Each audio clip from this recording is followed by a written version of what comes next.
bersama-sama kami sudah memuji menyembah Engkau dan saatnya ya Tuhan kami mendengarkan pemberitaan firman Tuhan. Engkau yang berkuasa berdaulat atas langit dan bumi, Engkau berkuasa atas alam semesta, Engkau berkuasa atas hidup kami. Melalui kebenaran firman Tuhan, iman kami diteguhkan, kami diberikan kekuatan baru, kami diberikan pengharapan yang baru, kami diberikan kepastian di dalam nama Yesus Kristus. Dengan segala hati kami sambut firman Tuhan. Haleluya.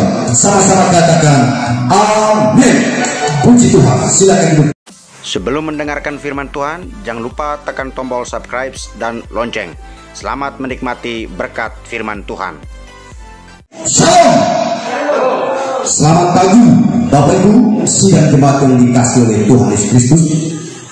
Kita bersyukur oleh karena anugerah dan kasih Tuhan, sehingga kita diberikan nafas hidup, kita diberikan kesehatan, kita diberikan umur panjang untuk bersama-sama kita bisa beribadah kepada Tuhan. Bersama-sama kita diberikan kesempatan untuk mendengarkan firman Tuhan pada pagi hari ini. Baik Bapak Ibu, pada pagi ini saya akan sampaikan firman Tuhan, dan Bapak Ibu fokus dan perhatikan baik firman Tuhan dengan saksama, karena firman Tuhan menjadi sumber kehidupan kita, menjadi sumber kekuatan kita, menjadi sumber penopang hidup kita di setiap waktu, di setiap saat. Dan biarlah firman Tuhan terus menuntun langkah hidup kita, seperti yang tertulis, firman Tuhan adalah pelita bagi kakiku dan terang bagi jalan hidupku. Haleluya. Baik, puji Tuhan. Bapak sudah dikasih oleh Tuhan, pertama saya akan sampaikan firman Tuhan di dalam Injil Lukas pasal 21 ayat 19, 1, 2, 3. Kalau kamu tetap bertahan, kamu akan memperoleh hidupmu. Haleluya.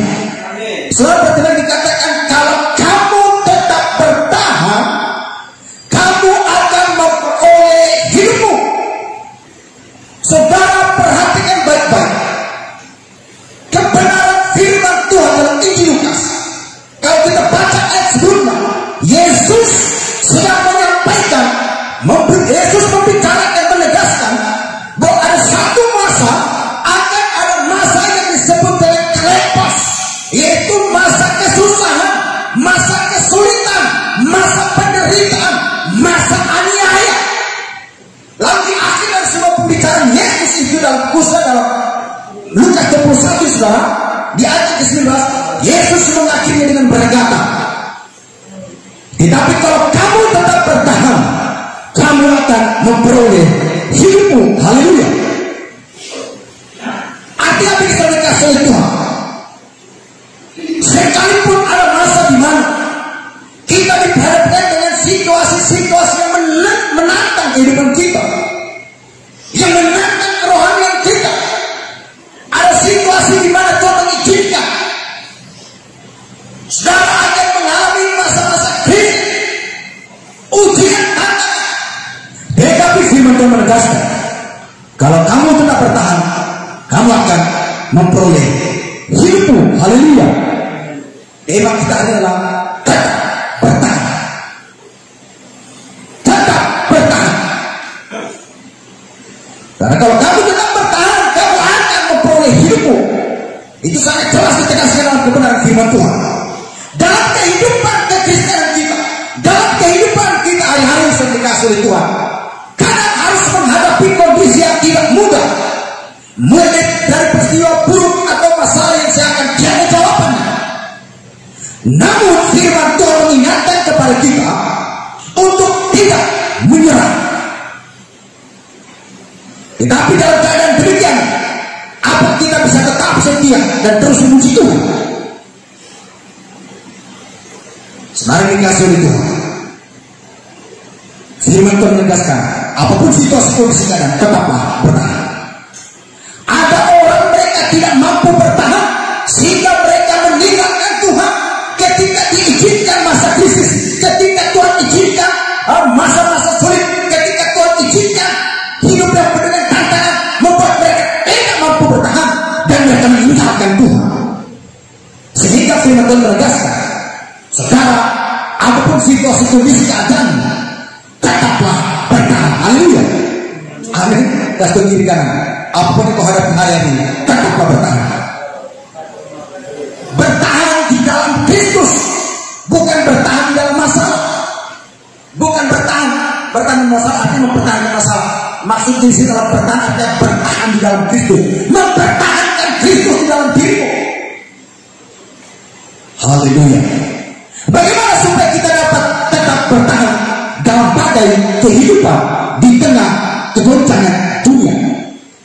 Bagaimana supaya kita dapat tetap bertahan dalam badai kehidupan di tengah kegoncangan dunia?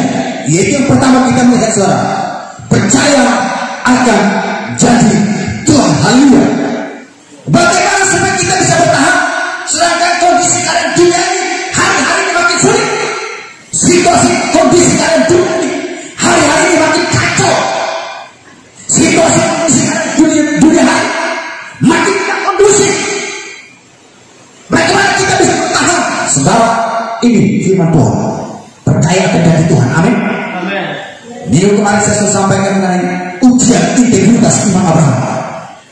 Kita lihat dalam situasi kondisi di mana Abraham sudah mendapatkan seorang anak perjanjian, anak yang sudah berusia remaja. Di tengah-tengah sukacitanya di usia tuanya, dia bersukacita bersama dengan anaknya. Tiba-tiba datang satu ujian, serahkan anakmu itu kepadaku. Apakah Abraham tidak lagi percaya akan janji Tuhan? Apakah Abraham sudah mulai meragukan Tuhan? Karena adalah anak perjanjian. Tapi tiba-tiba dikatakan sah.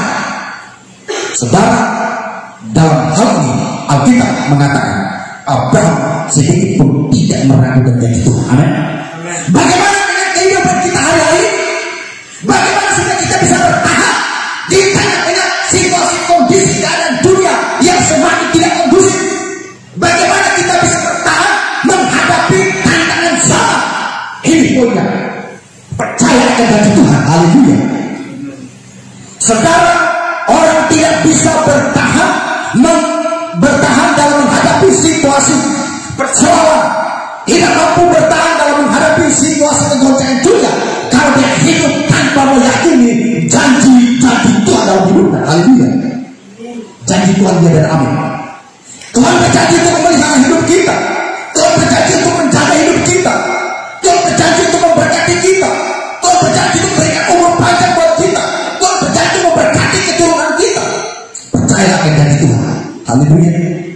Haleluya. Karena dia Allah yang tidak pernah ingkar janji. Saudara, dia Tuhan yang tidak pernah ingkar janji. Dia selalu genapi janjinya dan itu tepat waktu. Amin. Haleluya. Tepat waktu janjinya itu Bapak Ibu. Haleluya. Saya teringat kembali kisah bagaimana Tuhan membuat satu perjanjian dengan Abraham.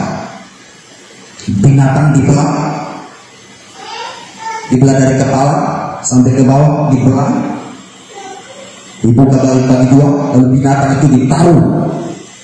Lalu Tuhan membuat perjanjian dengan Abraham. Berjalan di atas binatang yang sudah dibelah. Siapa yang mengingkari janji, hidupnya akan dibelah seperti binatang yang dibelah tadi. Lalu dalam situasi seperti itu, Tuhan tahu. Dia tahu bahwa Abraham pasti tidak akan mampu menjaga perjanjian ini. Tuhan tahu bahwa Abraham tidak mampu menjaga perjanjian ini karena manusia penuh dengan keterbatasan. Tapi di sisi lain janji harus ditegakkan. Berarti Bapak Ibu, ada satu di mana janji harus ditegakkan, yaitu melanggar janji, hukumannya dibelah. Tapi di sisi lain Tuhan itu sangat sayang kepada Abraham, sangat sayang kepada manusia. Lalu bagaimana supaya Abraham luput dari perjanjian itu? Tuhan tidak mengizinkan Abraham berjalan di atas binatang yang sudah dibelah tadi. Tuhan tidak mengizinkan Abraham, tapi Tuhan yang berjalan di atas binatang yang sudah dibelah tadi. Jadi siapa yang melanggar janji, dia akan mati. Dan ingat Bapak Ibu, Tuhan yang memilih untuk berjalan di atas binatang yang sudah dibelah tadi. Lalu pada akhirnya, karena Tuhan tahu bahwa Abraham pasti gagal, dan faktanya kan benar, Abraham gagal, manusia gagal.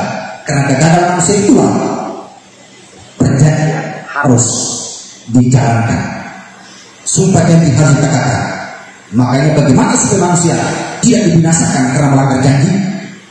Di sisi lain karena manusia tidak diizinkan berjalan di atas bina dan sumber. Oleh sebab itu satu-satunya siapa yang berjalan di atas itu dialah yang dibunuh. Makanya Tuhan harus mengirim Yesus untuk mati. Kenapa? Karena Bapa sudah berjanji, Allah sudah berjanji. Siapa yang melanggar perjanjian, dia yang mati. Akibat dari manusia yang melanggar, Tuhan yang mati. Kenapa Tuhan yang mati? Karena manusia tidak diizinkan berjalan di atas binatang yang sudah bilang. Oh, pengorbanan Tuhan Yesus luar biasa. Haleluya. Jadi Bapak sudah dikasih Tuhan, bagaimana supaya kita bisa tetap bertahan di tengah-tengah situasi kegoncangan dunia, di tengah-tengah peradaban dunia yang semakin tidak stabil, di tengah-tengah tantangan zaman. Kita ada pilihan lain itu, saudara, tetap bertahan dengan mengikat janji Tuhan, janji pemeliharaan atas hidup kita, janji Tuhan untuk memberikan umur panjang, memberkati keturunan kita, janji Tuhan untuk menopang kita, menyelamatkan kita. Haleluya. Kasih kiri kanan, ingat janji Tuhan. Jangan melupakan janji Tuhan. Haleluya. Di akhir hidup saudara terbaik, kalau kita melihat dalam kitab Yosua pasal 23 ayat 14, yaitu kisah di mana di akhir hidup Yosua berkata begini Bapak Ibu, bahwa di sepanjang perjalanan kehidupan Yosua tak ada satupun janji dan kesetiaan Tuhan tidak digenapi. Itu artinya semua janji Tuhan digenapi dalam kehidupan perjalanan Yosua untuk berjalan memasuki tanah perjanjian, yaitu tanah Kanaan. Untuk berjalan melangkah maju menuju kepada tanah Kanaan, Yosua mengakui bahwa Tuhan selalu menggenapi janjinya. Maka dikatakan dalam sepanjang perjalanan kehidupannya tak ada satupun janji dan kesetiaan Tuhan yang tidak digenapi. Itu artinya semuanya digenapi. Haleluya. Haleluya. Makanya Yosua mengingat janji Tuhan. Makanya ketika pada itu Yosua menantang bangsa Israel, Yosua berkata begini, tetapi kepadamu pilihlah hari ini kepada siapa kamu beribadah, kepada Allahnya orang Amori yang negerinya didiamkan nenek moyangmu, atau beribadah kepada Tuhan semesta langit. Yosua mengambil satu keputusan dan berkata, tetapi aku bersama dengan kaum keluargaku, istri anakku, kami akan tetap beribadah kepada Tuhan semesta langit. Haleluya. Jadi saudara ingat janji Tuhan. Amin.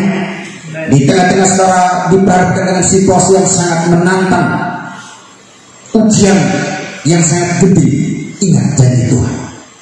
Di tengah-tengah engkau diizinkan untuk mengalami satu penyakit dan dokter berkata tidak ada obatnya lagi, percaya janji Tuhan, janji kesembuhan. Amin. Haleluya.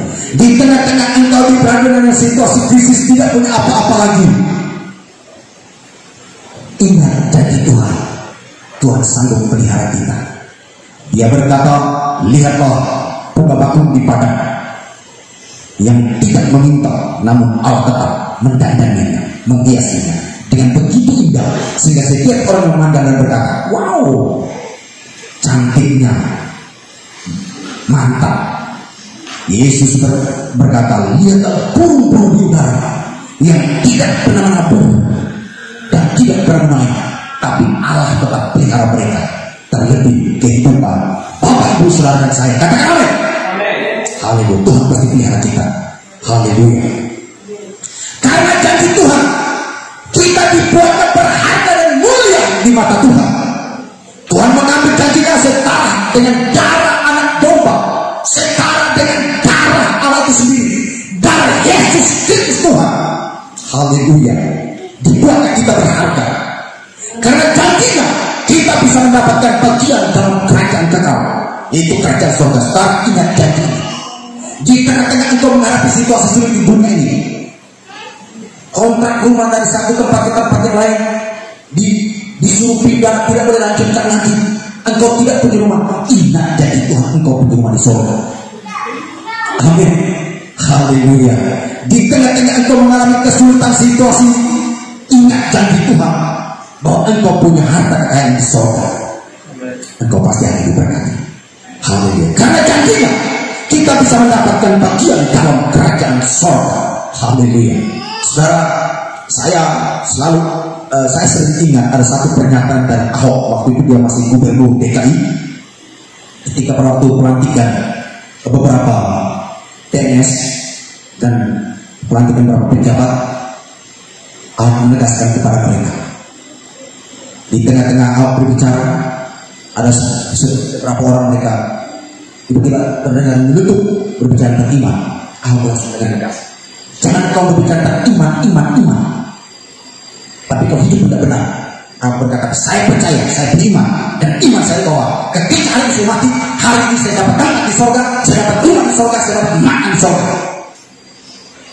Itu pernyataan yang luar biasa. Karena ini janji Tuhan bagi kita, amin. Haleluya. Oleh karena janjinya, kita bisa mendapatkan bagian dalam kerajaan surga. Yang kedua, bagaimana supaya Bapak Ibu saudara saya kita tetap bertahan di tengah-tengah situasi kondisi yang semakin tidak benar? Yang kedua, bagaimana saling membangun sesama orang percaya. Saudara, di tengah-tengah situasi kondisi keadaan yang makin tidak menentu, di tengah-tengah kegoncangan tantangan zaman ini, saudara, kita saling membutuhkan satu sama lain. Katakan amin. Tidak ada orang yang bisa hidup sendirian, Pak. Tidak ada orang yang bisa mampu bertahan di tengah kesulitan tanpa orang lain. Betul apa enggak? Haleluya. Tidak ada orang yang mampu bertahan di tengah-tengah kegoncangan dunia, di tengah-tengah situasi sulit, dia tanpa membutuhkan orang lain. Karena pada hakikatnya manusia hidup saling membutuhkan satu sama lain. Jadi bagaimana supaya kita bisa tetap kuat, tetap tegar, mampu bertahan di tengah-tengah kegoncangan dunia, yaitu saling membangun sesama orang percaya, saling membangun sesama anggota gereja, saling menopang sesama anggota jemaat. Katakan amin. Kasih tau kiri kanan buat pengakuan hari ini. Kasih kiri kanan, aku perlu hidupmu. Aku butuh kamu untuk memotivasi imanku. Aku butuh hidupmu, dengan kesaksian hidupmu menguatkan imanku. Saling membutuhkan. Amin. Haleluya. Jadi kalau ada masalah, ada pergumulan, sharinglah dengan jemaat yang lain. Sharing bukan berarti untuk digosipkan, tapi kalau sharing, lalu saudara berkata, tolong doakan saya. Kalau saudara Yohanes punya pergumulan, datang kepada Bapak Jimmy dan berkata, saya punya pergumulan, saya punya masalah, saya ceritakan, lalu berkata, tolong doakan saya. Kita hidup saling membutuhkan. Amin. Haleluya. Tapi saudara berkata begini, punya masalah, saudara berkata, aku tidak menceritakan kepada siapa, aku urus sendiri. Saya yakin dalam waktu singkat saudara pasti lemah iman, akan makin kacau. Karena kita hidup saling membutuhkan Bapak Ibu. Haleluya. Haleluya. Tuhan baik. Demikian juga yang sudah berkeluarga, kalau ada masalah dengan pasangan hidup, sharinglah dengan keluarga yang lain. Berkata, saya punya masalah keluarga, saya tolong doakan kami, tolong doakan kami, tolong doakan kami. Jangan ceritakan pernah, tapi tolong doakan kami. Kita hidup saling membutuhkan. Haleluya. Itu yang akan membuat kita mampu bertahan di tengah-tengah kegoncangan dunia. Saudara, kalau kita melihat di daerah tertentu, di negara-negara tertentu, iman kekristenan itu mereka diperhadapkan dengan situasi tekanan, tantangan. Iman mereka dihimpit habis-habisan, tapi mereka bisa mampu bertahan karena mereka saling mendukung satu sama lain. Tanpa saling mendukung, tidak ada yang bertahan. Pasti mereka sudah tinggal ke Tuhan. Tapi karena mereka saling mendukung, walaupun mereka dengan sembunyi-sembunyi, saya mau ceritakan tentang pergumulan hidup saya, tapi nanti dilihat oleh orang lain saya dibunuh. Akhirnya tempat-tempat tertentu saya berceritakan, tolong doakan saya. Saudara, di negara tertentu mereka saling menguat, saling motivasi dengan cara sembunyi-sembunyi, karena mereka dalam perhadapan situasi tantangan. Demikian juga Bapak Ibu, saat ini sekalipun saudara berkata bahwa kami masih nyaman, kita masih nyaman, tapi jangan lupa ada suatu saat kita akan diperhadapkan dengan hal yang sama, karena dunia ini sedang menuju kepada kacau. Dan Alkitab sendiri mengatakan bahwa dunia ini dikuasai oleh si jahat, Bapak Ibu. Dunia sedang dikuasai oleh si jahat, dan kita masih ada di dunia. Oleh sebab itu kita perlu saling membutuhkan satu sama lain, untuk saling menopang, saling mendukung. Dalam ayat ini peraturan yang dikasih oleh Tuhan, Daud mengatakan bahwa tempat kudus adalah tempat berkumpulnya orang-orang kudus. Jadi kita sebagai satu tubuh, saling membutuhkan satu sama lain, hidup saling berbagi dan saling menopang satu sama lain adalah tugas sesama anggota gereja. Sekali lagi, tempat kudus adalah tempat berkumpulnya orang-orang kudus. Gereja adalah berkumpulnya anggota tubuh Kristus. Untuk apa? Saling membutuhkan satu sama lain, saling berbagi, saling menopang, saling mendukung, saling menguatkan, saling mendoakan satu sama lain sebagai sesama anggota gereja. Sesama anggota gereja, tapi kalau lihat satu masalah mulai berkata, pada tahu, nah ini pada saudara belum beranggota, belum menjadi anggota gereja. Saudara masih simpatisan. Dan justru karena orang simpatisan pun, kalau dia lihat orang masalah, dia cepat apa namanya, istilahnya hatinya cepat bersimpati. Tapi kalau lihat satu masalah lalu berkata ini rasanya, itu berarti orang ini adalah musuh. Jadi Bapak Ibu, mari kita berusaha menopang satu sama lain, saling mendukung satu sama lain. Di saat yang satu berbahagia, kita ikut berbahagia. Satu sedang berduka, kita ikut turut berduka bersama dengan dia. Satu lagi menghadapi masalah persoalan, mari kita turut sama-sama untuk merasakan, saling mendukung satu sama lain. Kasih kirikan, kita harus saling menopang. Kasih kirikan, kita harus saling mendukung. Haleluya, haleluya, puji Tuhan. Sebab menjadi terasing sekali, sebab menjadi terasing dan seorang diri tidak akan berhasil. Justru malah membuat seorang menjadi lebih kuat dan mampu menanggung bebannya sendiri. Cukup membuat seorang menjadi mampu menanggung bebannya ketika dia saling membutuhkan satu sama lain, saling menopang, saling mendukung satu sama lain. Tapi kalau dia menjadi terasing, seorang diri tidak mau bergaul, tidak mau terbuka dengan satu sama lain, tidak membutuhkan orang lain, saudara, orang ini lambat dia akan tinggalkan Tuhan. Saya kaget, saya pernah jumpa orang dalam kita lain, tiba-tiba saya dengar dia dalam tidak mau masuk ke saya, tapi ngomong ke orang yang ngomong ke saya, bahasa begini, pendeta mengurus rumah tangga orang. Saya kaget, karena memang itu pekerjaan pendeta. Dia sibuk urus rumah tangga orang. Memang itu pekerjaan pendeta. Rumah tangga masalah pendeta nasihati doa. Suruh pendeta tidak boleh ngurus, nah ini saya bingung. Bapak Ibu, kita harus saling mendukung satu sama lain. Amin. Haleluya. Jadi kalau saudara, ketika saudara ada masalah yang satu yang lain, ingatkan, jangan berpikir mengapa urus masalahku.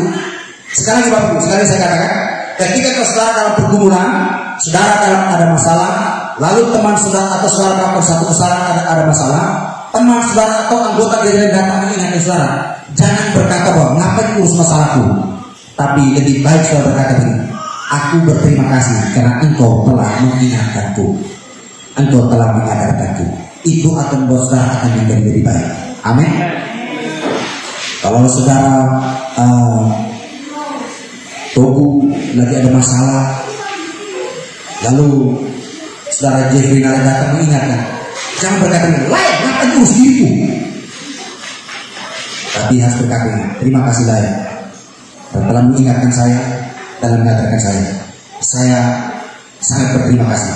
Tanpa kamu mengingatkan, saya pasti tenggelam di dalam masalah saya, tapi kalau kamu ingatkan saya bersyukur. Itu membuat hidup saudara akan menjadi lebih baik. Amin. Membuat hidup kita akan makin bertumbuh, naik tingkat ke next level. Haleluya. Jadi ketika saudara diingatkan, berterima kasih kepada orang itu saudara. Tapi kalau ketika kita ingatkan dan berkata, ngapain urus masalah orang, ini bahaya. Ini berarti saudara sedang membutuhkan berbahaya. Baik, hati-hati. Haleluya. Yang ketiga, bagaimana supaya saudara dan saya kita mampu bertahan di tengah-tengah situasi kondisi yang semakin tidak menentu, di tengah-tengah situasi sulit dan tegak bertahan. Yang ketiga adalah sabar dan teguh. Haleluya. Terus saudara berkata, sabar. Saya harus sabar. Amin. Saudara, bagaimana supaya kita bisa tetap bertahan? Yaitu sabar. Amin. Sabar. Haleluya. Karena memang makin dekat kedatangan Tuhan Yesus Kristus, makin banyak tantangan, makin banyak tekanan, yang tidak pilih lain satu-satunya saudara, sabar menunggu janji Tuhan, sabar menunggu kedatangan Tuhan. Amin. Haleluya. Jadi yang ketiga adalah sabar dan teguh. Kalau kita ingin berhasil dan sukses, hiduplah dengan kesabaran dan ketekunan. Lakukanlah yang terbaik dengan tekun dan sabar menjalani proses demi proses yang Tuhan izinkan harus kita lewati. Abraham begitu sabar dan tekun, bertahan di dalam situasi kondisi di mana secara manusia mustahil, secara medis tidak mungkin lagi punya anak. Abraham tetap tekun, tetap sabar dengan setia menanti janji ini. Dan pada waktu dia menanti janji ini, di saat usia sudah tidak mampu lagi, tidak punya kekuatan lagi karena sudah tua, istri sudah mati haid, sudah menipis. Haleluya. Tapi Abraham tidak meragukan, dia tetap tekun, tetap sabar. Dia sabar dan tekun, tetap bertahan di dalam janji Tuhan itu. Dia tidak keluar dari janji Tuhan, dia tetap bertahan dalam janji Tuhan dengan sabar dan tekun. Haleluya. Saudara tetap tekun di dalam janji Tuhan. Saudara tetap bertahan di dalam janji Tuhan dengan cara tekun dan sabar. Haleluya. Kalau kita ingin berhasil dan sukses, hiduplah dengan kesabaran dan ketekunan. Lakukanlah semua yang terbaik dengan tekun dan sabar, menjalani proses demi proses yang Tuhan izinkan kita lewati. Saudara, di dalam Ibrani pasal yang ke-10 ayat 36, kita perlu baca bersama-sama ayat ini. Ibrani 10 ayat yang ke-36. Ibrani 10 ayat 36, saudara dikatakan diri. Saudara silakan buka kitab, dan saya enggak ketik di sini. Ibrani 10 ayat 36. Kita baca bersama-sama ayat ini. Sudah dapat semua? Amin. Kita baca bersama-sama. Ibrani 10 ayat 36, 1, 2, 3. Sebab kamu memerlukan ketekunan, supaya sesudah kamu melakukan kehendak Allah, kamu memperoleh apa yang dijanjikan. Amin. Mau supaya menerima janji Tuhan, mau memperoleh apa yang dijanjikan oleh Tuhan. Di sini dikatakan apa? Kamu harus apa? Tekun. Mau memperoleh jawaban Tuhan, mau memperoleh janji Tuhan, mau menerima janji Tuhan, tidak ada pilihan lain kecuali saudara memerlukan ketekunan, tekun dan sabar dalam menanti jawaban Tuhan. Haleluya. Tekun dan sabar dalam menanti jawaban Tuhan itu yang akan menjadikan kita dapat memperoleh janji Tuhan, memperoleh jawaban Tuhan di dalam kehidupan kita. Haleluya. Dalam cerita Musa, dalam cerita Musa memimpin bangsa Israel keluar dari tanah Mesir, yaitu dari perbudakan di tanah Mesir, dan secara tiba-tiba mereka mengalami kesusahan dalam proses perjalanan. Mereka mengalami kesulitan dalam proses perjalanan. Seakan-akan mereka menghadapi jalan buntu. Mereka mengalami kekeringan di padang gurun, kelaparan, kehausan, kehabisan pasokan makanan, kehabisan pasokan air minum.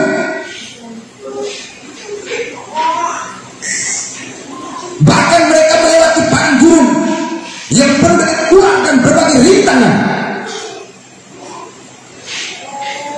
Namun Tuhan tetap melindungi mereka agar mereka tidak terkena gigitan ular, agar mereka tidak mati karena kepanasan di padang gurun, agar mereka tidak mati karena kelaparan, agar mereka tidak mati karena kehausan, agar mereka tidak mati karena kedinginan pada waktu malam hari di padang gurun.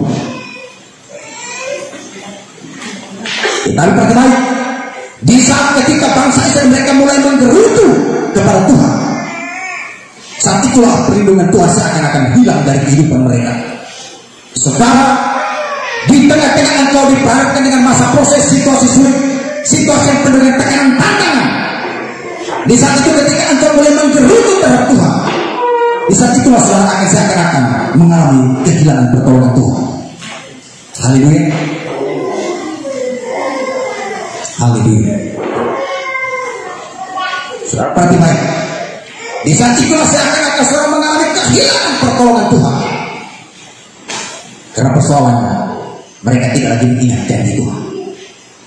Tuhan akan melepaskan kita dari pandangannya ketika kita mulai menggerutu dan mulai mengharapkan orang lain dan mulai membesarkan Tuhan dan mulai tidak sabar lagi dengan Tuhan dan mulai tidak takut lagi, mulai tidak mampu bertahan lagi. Hal itu akan menghambat janji Tuhan tercurah atas kita. Menggerutu, mengeluh, mengomel, itu hanya menghambat janji Tuhan tercurah atas hidup kita. Khawatir, itu hanya menghambat penggenapan janji Tuhan dalam hidup kita. Tapi saudara tetap bersyukur di tengah-tengah situasi kondisi yang saudara hadapi hari-hari ini. Saudara tetap bersyukur, tetap setia dan tekun sama Tuhan. Ada masa di mana saudara mata saudara akan terbuka, saudara akan melihat penggenapan janji Tuhan, dan saudara akan mengalami sendiri penggenapan janji Tuhan atas hidup saudara. Haleluya, katakan amin. Haleluya. Ada kisah tentang di mana murid-murid Yesus mereka terjebak dalam perahu terombang-ambing di tengah lautan. Lalu seketika juga Yesus masuk ke dalam perahu mereka, dan seketika itu juga badai berhenti. Murid-murid merasa tenang kembali. Tadinya perahu mereka diombang-ambingkan oleh angin sakau. Jantung sudah berdenyut tidak normal lagi, seakan-akan mengikuti irama gelombang laut.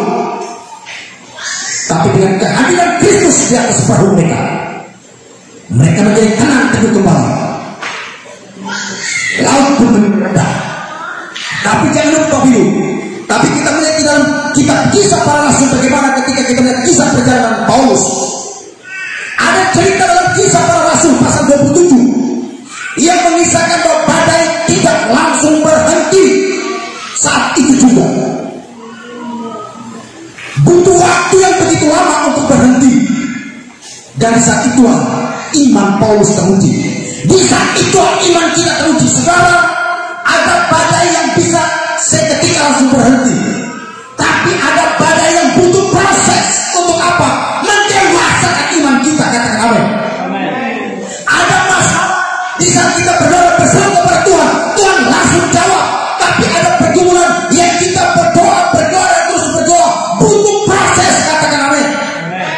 Soalnya Tuhan bekerja dengan caranya Tuhan. Tuhan bekerja dengan waktu dan bukan dengan waktu kita. Waktu kita mau harus hari ini. Tuhan tidak mau menjadikan kita Kristen instan, orang Kristen instan. Mau makan ada, mau ini itu, langsung ada. Tuhan mau proses kita supaya kita bukan menjadi Kristen karbitan, bukan menjadi Kristen instan, tapi kita menjadi Kristen yang diproses. Untuk apa? Untuk menjadi serupa dengan Kristus. Kita diproses untuk bertumbuh cemerlang, makin kuat, makin teguh, makin kokoh dalam Kristus. Katakan amin. Haleluya. Haleluya. Saudara, firman ini sangat tegas karena memang Tuhan mau datang. Tuhan tidak mau slow-slow. Makanya saya pun tidak mau slow-slow. Dalam pimpinan doa saya berbicara dengan tegas untuk kita semua termasuk saya. Amin. Kasih kiri kanan, jangan slow-slow. Haleluya. Haleluya. Jangan slow-slow. Amin. Haleluya. Terpujilah Tuhan. Perhatian saudara, ketika saya baca firman Tuhan ini, itu yang akan meneguhkan iman saya. Ketika saya baca bagaimana ketika para murid-murid perahu mereka diombang-ambingkan oleh angin sakau, badai yang begitu kencang menggoncangkan perahu mereka. Iman mereka pun seakan-akan itu tergoncang dengan gelombang laut. Dan detak jantung mereka seakan-akan mengikuti irama gelombang laut. Dengan kehadiran dan membuat mereka menjadi takut, bimbang. Tapi kehadiran mereka berseru kepada Kristus dan kehadiran Kristus membuat hati mereka menjadi tenang teduh, perahu menjadi tenang, dan mereka pun merasakan sejahtera, merasakan sejahtera di tengah kegoncangan gelombang angin sakau. Tapi kita baca dalam kisah Para Rasul pasal 27, di mana mereka berdoa, seakan-akan Tuhan tidak menjawab mereka, karena memang harus diproses. Ada saat di mana saudara berdoa seakan-akan bahwa Tuhan menutup telinga. Tidak, Tuhan tidak tutup telinga saudara. Kasih kebaikan, Tuhan tidak pernah tutup telinga terhadap doa. Tapi Tuhan sedang proses engkau. Haleluya. Karena saat kita berdoa, Tuhan tidak pernah menutup telinganya. Justru telinga Tuhan persoalan kita, tapi Tuhan sedang proses kita sekarang. Supaya apa? Supaya kita menjadi orang yang cemerlang di mata Tuhan. Haleluya. Menjadi orang yang teruji di mata Tuhan. Haleluya. Terpujilah Tuhan.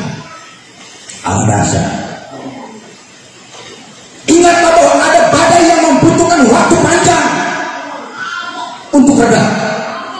Tapi juga ada badai yang seketika langsung reda. Ada pergumulan yang seketika langsung terjawab di saat kita berseru, berdoa memohon kepada Sang Pencipta. Tapi ada pergumulan di mana dibutuhkan waktu doa dan puasa, doa dan puasa, doa dan puasa. Haleluya. Karena butuh proses.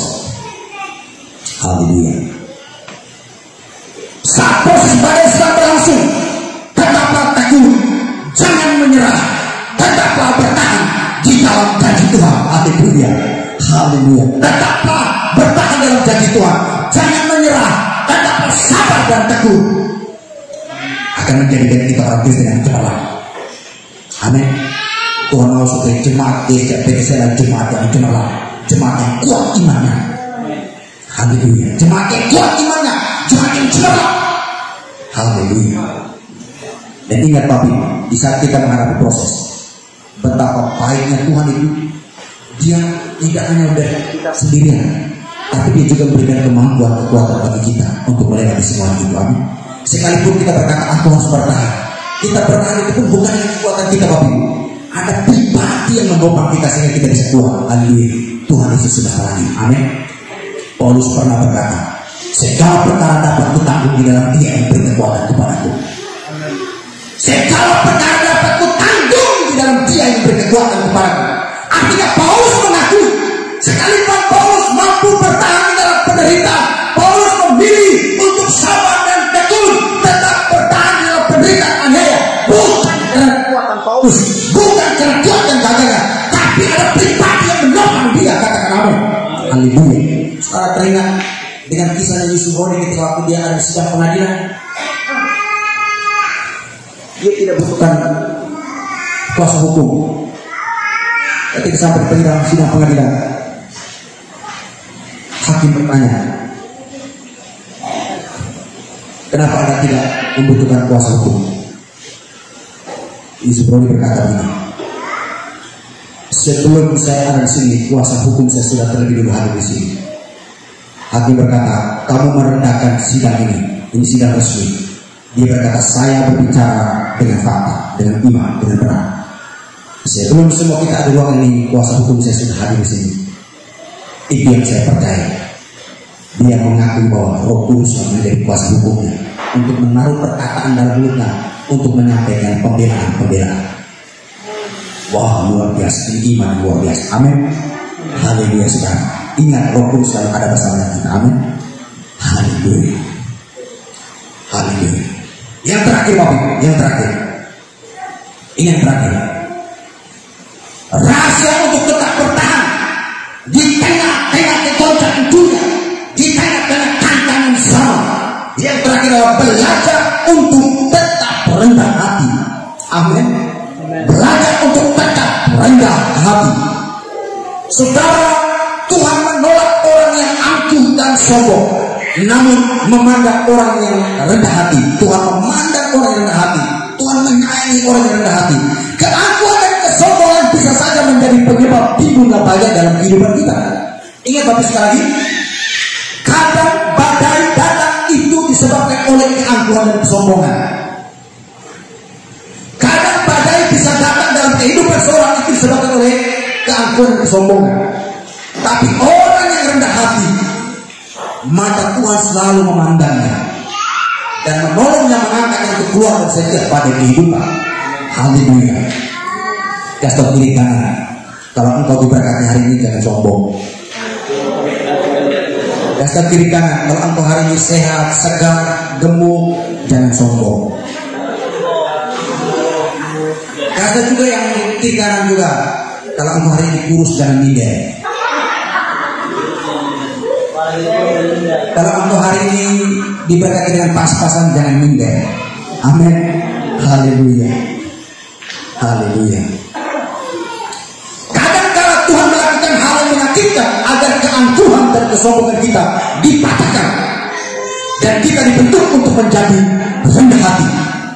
Karena kerendahan hati akan membawa kita pada pertumbuhan iman yang semakin kuat. Sekali Bapak Ibu, karena kerendahan hati akan membawa pertumbuhan iman Bapak Ibu dan saya semakin bertumbuh kuat dan kokoh.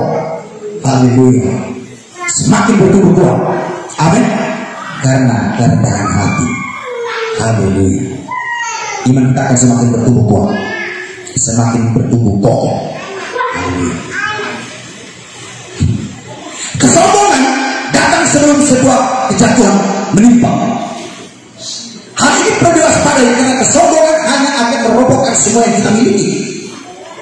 Kesombongan akan meruntuhkan semua yang kita miliki. Tapi kerendahan hati akan membangun kembali segala sesuatu yang sudah runtuh. Ingat, kerendahan hati akan membangun kembali sesuatu yang sudah roboh, membangun kembali. Karena Alkitab mengatakan ini, Tuhan akan merendahkan orang yang sombong, tapi Tuhan akan meninggikan orang yang rendah hati. Haleluya. Bapak Ibu, mari kita rendah hati supaya kita semakin diberkati Tuhan, kita makin dipakai oleh Tuhan, kita makin diurapi oleh Tuhan, kita makin dipelihara oleh Tuhan. Sombong macam-macam. Ada orang lihat orang sakit dia merasa sombong dan dia sehat. Ada saat yang Tuhan akan buat dia sakit lebih parah daripada orang yang dia rendahkan tadi. Haleluya. Mari kita tetap rendah hati. Saya tutup. Berarti Bapak Ibu saya tutup. Jadi apapun kebutuhan Anda saat ini, jawabannya ada dalam pribadi Allah. Semuanya tertulis dalam firman-Nya. Yesus telah menyatakan bahwa Dia adalah penolong yang selalu setia. Dia adalah penolong yang tidak pernah gagal. Dia penolong yang selalu setia. Karena iman kita bisa menerima penggenapan janji-janji Tuhan. Karena iman timbul dari pendengaran dan hati kita akan firman Tuhan. Untuk itulah bukalah hatimu terus terbuka untuk firman Tuhan. Dan janji-janjinya itulah yang mampu buat kita bertahan menghadapi setiap badai kehidupan. Apapun situasi kondisi yang ada di hari-hari ini, ingatlah Yesus Kristus Sang Immanuel tidak pernah gagal. Yesus Kristus Sang Immanuel, Dia penolong yang selalu setia. Setia menemani hidup saudara, setia menolong saudara, setia menopang saudara, setia melindungi saudara, setia memelihara saudara, setia memberkati saudara. Sekalipun terkadang kita tidak setia, Dia tetap setia. Haleluya. Tuhan Yesus memberkati.